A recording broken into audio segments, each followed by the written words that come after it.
cut the video short. Okay, just the base of it, not the box. Yeah. Because I'd like to be able to have them, like, when we do, for example, like the Civil War event again, where people are like walking along the main road, like one at the end and one at the other end, or something, so that people have more opportunity to see, like.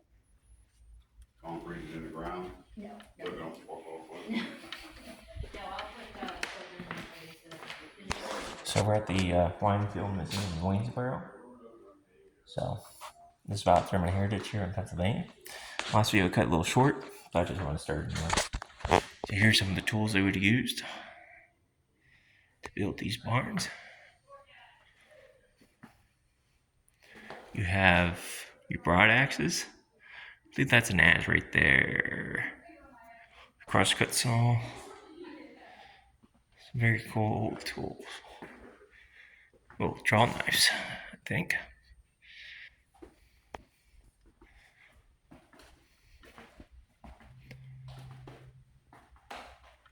Oh, maybe not. These are the draw knives.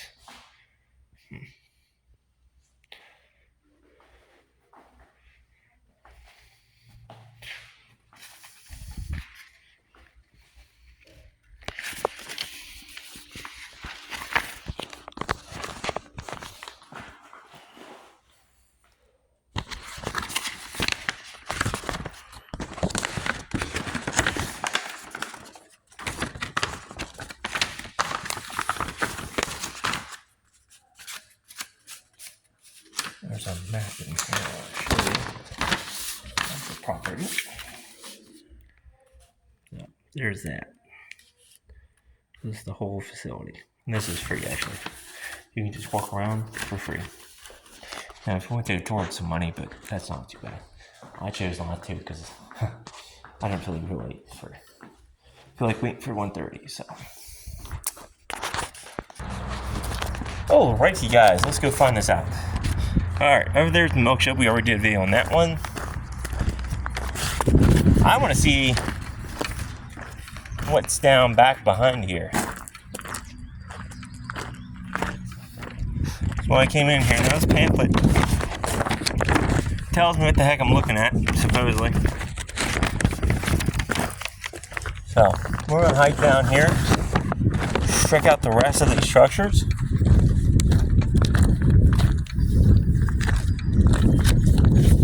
I don't know how big this property is, but we already seen this one in my last video. So we're gonna hike down here, check these structures out. I still got this booger map in my pocket.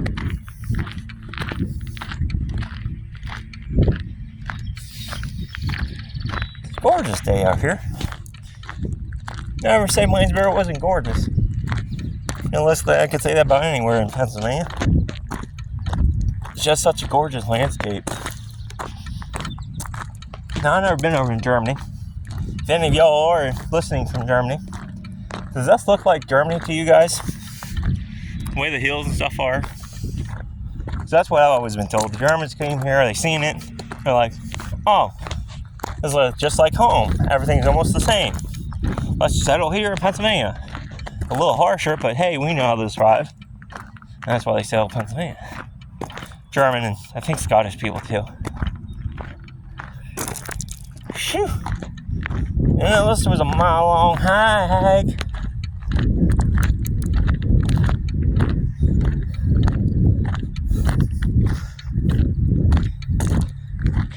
And there is a cemetery up there. I think this might have been an actual homestead.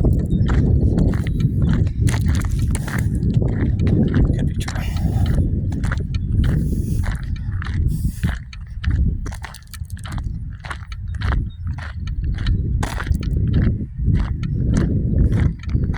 Yeah, another bank barn.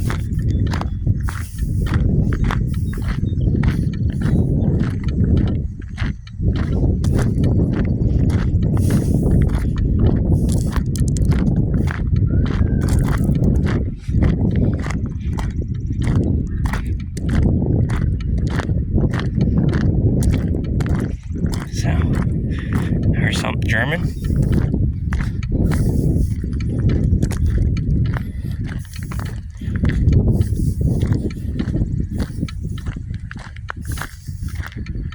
definitely gotta be physically fit to do this stuff.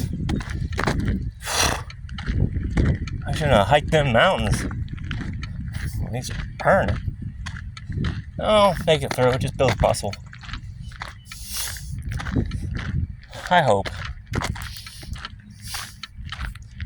I wanted to show you underneath the barn in there, but I actually kind of want to show you up top too, but maybe this one will be open.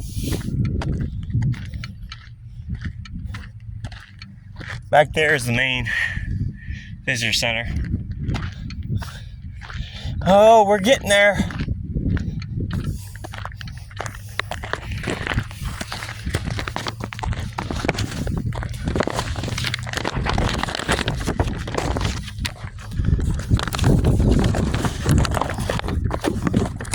All right, the wind stops howling. We are looking at that right there. Farmstead house, circa the Farmstead house barn, 1807. A structure of random stonework and cornerstones constructed of 3 rooms stacked. Yeah, whatever. Circa 1807.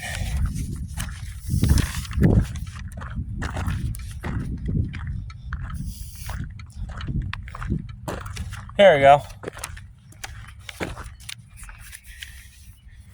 The farm, just told you that one. Here at the southern end of Rinfeild's property, the historic farmstead is a complex of early 19th century buildings consisting of a restored stone dwelling house, reconstructed small bank barn, and limestone kiln. Reproduction Pennsylvania German 4-square garden, and the architectural site of a mill foundation ruins. The story of the farmstead is directly tied to the Royal Farmstead, the northern end of Rinfeild Museum and Park. Stretched on land referred to as the Hill Field, on down Royal's estate of 1838, Frankston Farm was not only a family home, but instrumentally in the industry. Farmstead actives taking place on the property during the 19th century. Nancy Roy, 1812 to 1898, the youngest of Daniel and Arthur Roy, 10 children, was born in the year her father completed the family's stone federal-style farmhouse. She grew up on the upper farm, remaining there until her marriage to Peter Fanstock, 1805 to 1883. On December 9th, 1840, at the age of 36, the couple set up a housekeeping here. At the lower farm, they had one son, A.J. Alphys Jr., Fanstock, 1923. The Fanstock name was associated with the property for the next half century until the ancestral land, including both the Royal Farmstead, was simply sold off to Dr. Emily Stuckern through multiple translations between the year of 1890 to 1896. Dr. Stuckern later operated the property as a tenant farm through the 1950s. Folkestone Farm was listed on the National Register of Historic Places in 1976. Today is an important historical feature of Rinfeild. Okay, so the Fanstock Farm, as it appears today, represents roughly the period 1850-1860 when Peter and Nancy were engaged in agricultural pursuit. In 1958, Nancy inherited both the farm and mill from her mother, Catherine Royal. Her brother divided, owned, and operated the upper farm and Henry. The house on the upper farm was built by groom named Royal in 1812. The stone house on the hill, Farmstead House, was built by him at about 1814 or 1815. The brick part was built by the father, Peter Frost, in 1855. A variance written to Harry Stuckler's son, October 1908. Left northern elevation of her house prior to the rushes in the 1990s. Note the story 1855 brick addition at the rear built in the hillside, shown prior to demolition. So they added on here and they demolished that and they saved this part. So the cemetery up there actually could have some of her family members in it. Let's get going. Woo! Good Lord, it's hot out. And we'd love to show you the inside of these barns. But I don't think we're going to be able to, fortunately. Oh, good Lord. Barn's still occupied, apparently. These here are the sleeper logs. They run in underneath the barn. I'd love to show you the inside of one of these barns some days.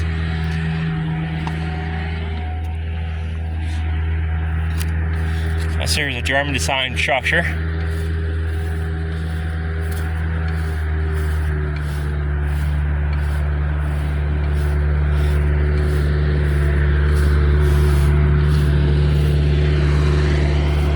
This here's the back of the barn.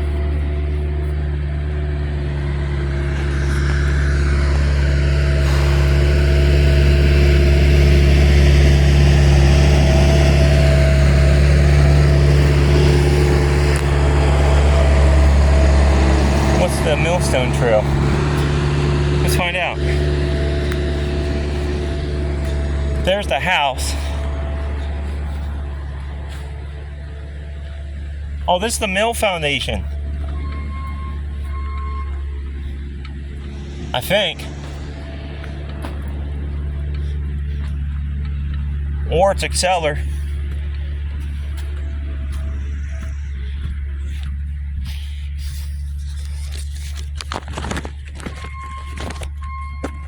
This looks like a furnace.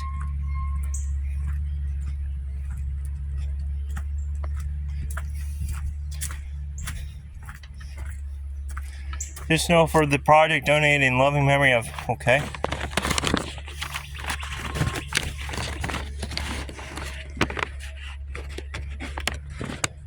Family, this stone was the foundation of a barn located at Scott Family Farm. It's kind of cool. They take these structures from other places. They tear them down, but instead of completely bulldozing them, they keep them. Oh, here's the kiln. This is the kiln. The kiln was used to burn limestone, calcium carbonate squared from the property. The stone was stocked in the kiln with alternate layers of wood and heated on high temperature. Over several days, producing carbon dioxide gas, this caused the rock to crack and explode. Each smaller piece of the result was calcium oxide, or quicklime, which was taken to mill for processing. Remnants of the kiln were reconstructed in 2016. The extant ruins consisted of a month to the firebox measuring 5 feet high by 20 feet wide. The remnant of the stone chimney was lost to natural degradation or removed for use in other structures. When viewing the reconstruction kiln today, about a quarter of the stone is original, while the rest is from the ruins of local barn demolition by storm damage in the 1970s. Okay, so this is a kiln, guys. I think we did one of these up in Mount Alto. That's why it looks like this. This is a kiln. I don't think the door would have been this low, but we are standing inside of a kiln again. Some of the stone's original. So, yeah. I never knew this was back here, guys. This is pretty cool. I'm geeking out. I love it. Watch your head, though. It's a little low. It's pretty effing cool back up in here. Still can't believe they would. It's a long way down the bottom. I guess you could easily make that work.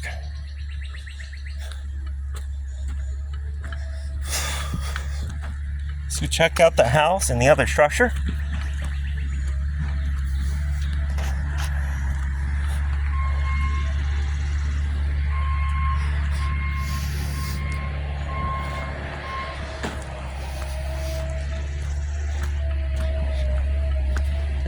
Kind of glad she gave me that map now. So this is the house we were reading about.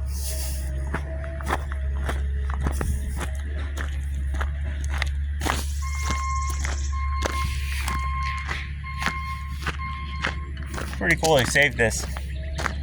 Apparently it's like a traditional German style garden.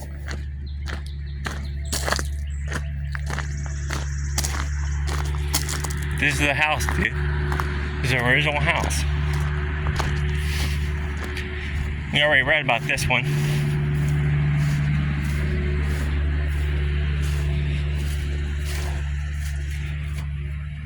Used to be a brick addition on the back. Sit down here. It looks like a mill.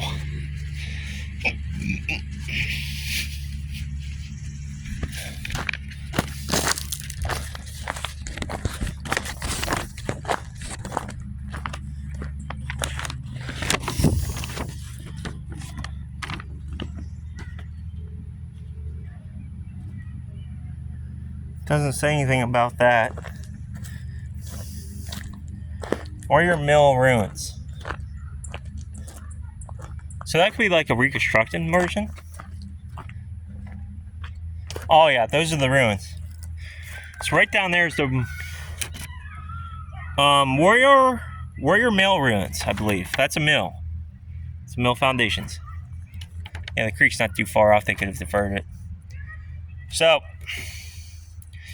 built in 1807, the mill was a 3-story structure of stone, brick, and wood, with a foundation measuring about 50 feet square, powered by water divided from Little Antietam Creek. 2 14-foot overshot wheels moved the Antietam Creek. 2 14-foot. Oh, I just read that one. Moved the mill which ground both grain and quick lime. The powder lime, the dorite for and animal stalls. I can't read. Powered the lime sweetened acid soil, and most importantly for the warriors was used alongside tannic acid for tree bark to remove hair from animal hides during the leather tanning process. Grains from the farmstead and neighboring properties were turned into meal and flour. The mill was eventually overtaken by larger, more technical advances. Mills in the area converted to a creamery in the 1880s. The building was finally razed in the early 20th century. Archaeological remnants of the original mill are visible today, including parts of the foundation walls and spillway, which remain intact. So that's what you're looking at down below. And I think this is a recorrection of what a mill looked like. That was over here. I think they just built that because they said stone and brick. Well, that's stone and brick. Here's some of the mill wheels. If you look, here's where the water would have came. You see those arches? The water would have ran underneath that. Right now we're at the spillway. They could have easily dug a trench to the creek and diverted some of the water out that way, which is what they did a lot of times actually. But that water would have ran right underneath them stones, those arches, and right there too, straight out through. And the power wheel would have been in here somewhere, and this would have been all mill space. So some of these are the milling stones they used to mill the stuff.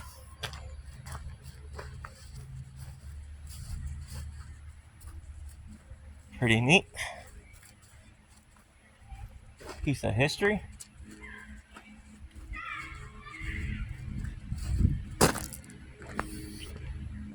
Check this building out.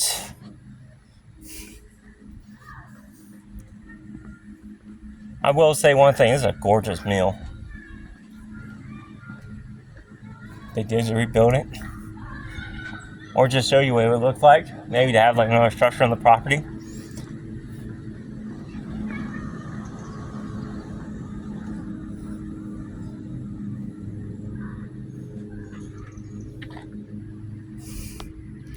Only Antietam Creek's right over there.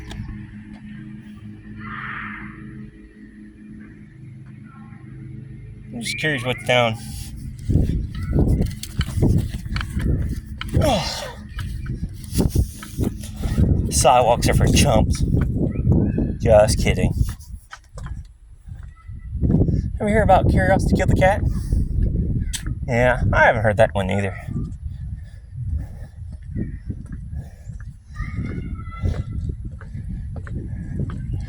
Huh. I thought something like that. So they might have water in here originally for some time of the year. I'm not sure. Oh, dude, this is a mill. I actually have recreated a mill inside there.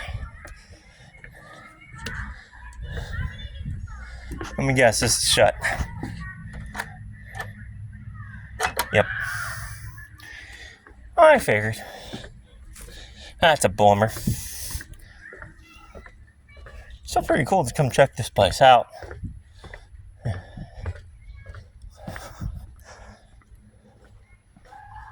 I think that's all the structures. I'll head back up to the front, I think. One thing I'm missing in all of this is that structure.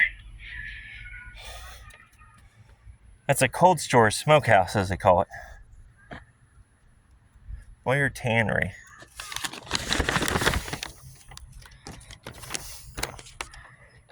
Arkansas. Smokehouse is there. Elk house. Don't see nothing else. Yep. Smokehouse is. I don't see it in here, guys. But that it should be along the creek.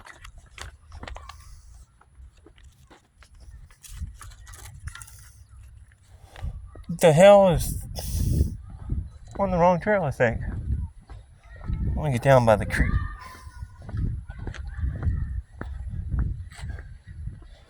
Sounds like kids are there playing in the creek.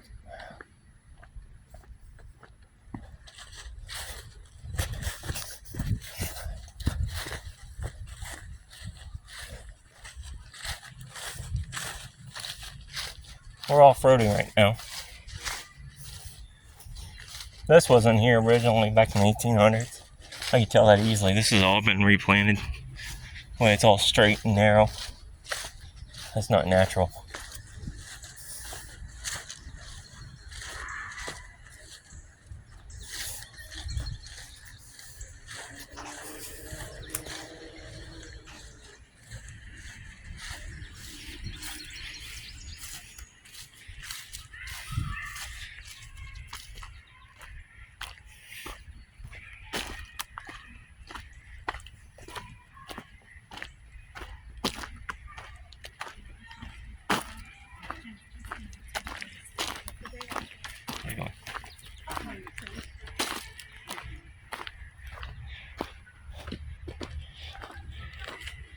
We might just pause here. Okay, we're back on, guys. Coming up on the next structure, I think. What a hike. 2 nice long hikes today. Too much. I think we found it. Don't know where the millinery was. Probably somewhere on the property. But this is the smokehouse.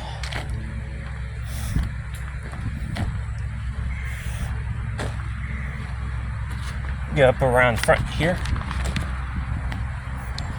This here's the old smokehouse they used to use. There's Antietam Creek.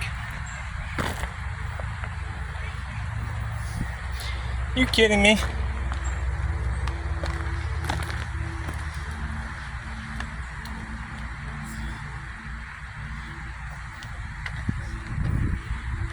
That's the smokehouse.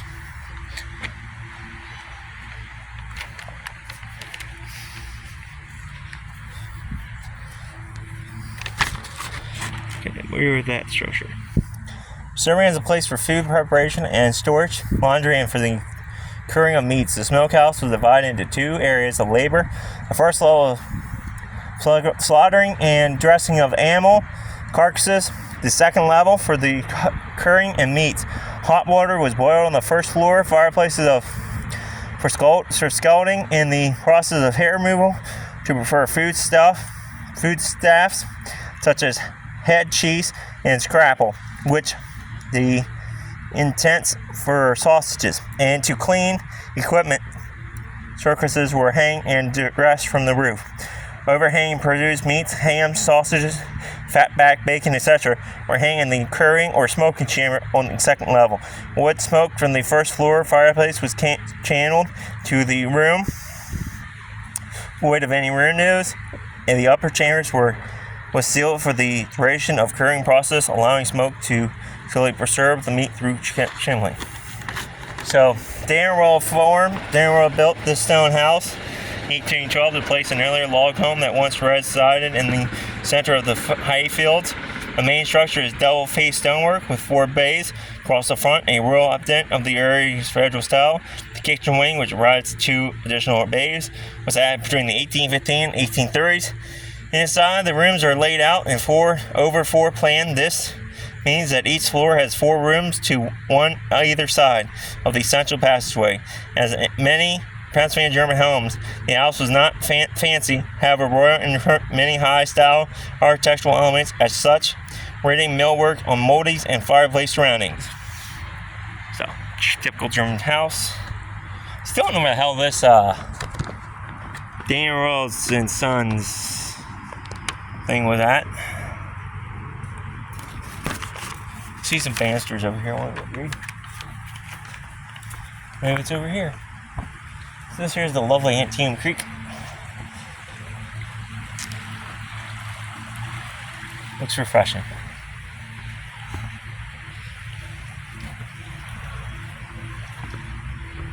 I'm going to read these three, see if there's anything of importance, and then I think this might be it, guys.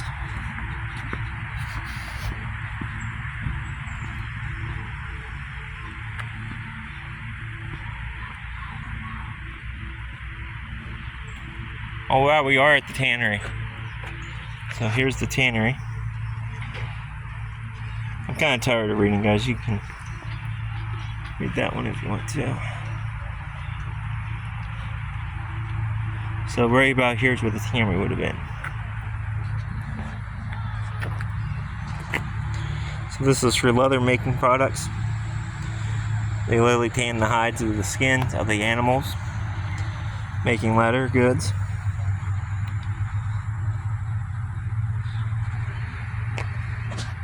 Here. This is why I love archaeology.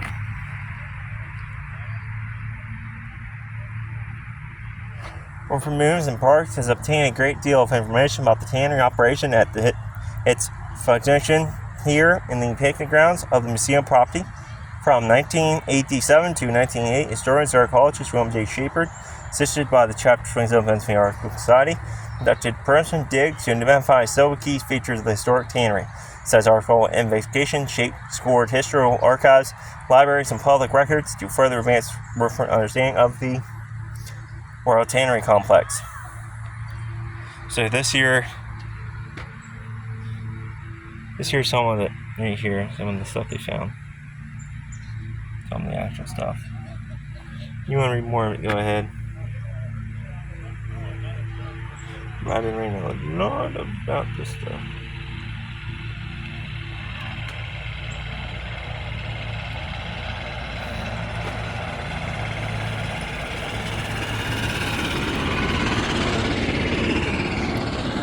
So the tannery was right here.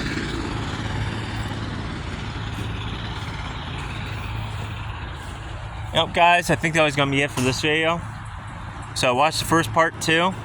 And, oh yeah, I'll see you guys around. Stay curious, stay adventurous.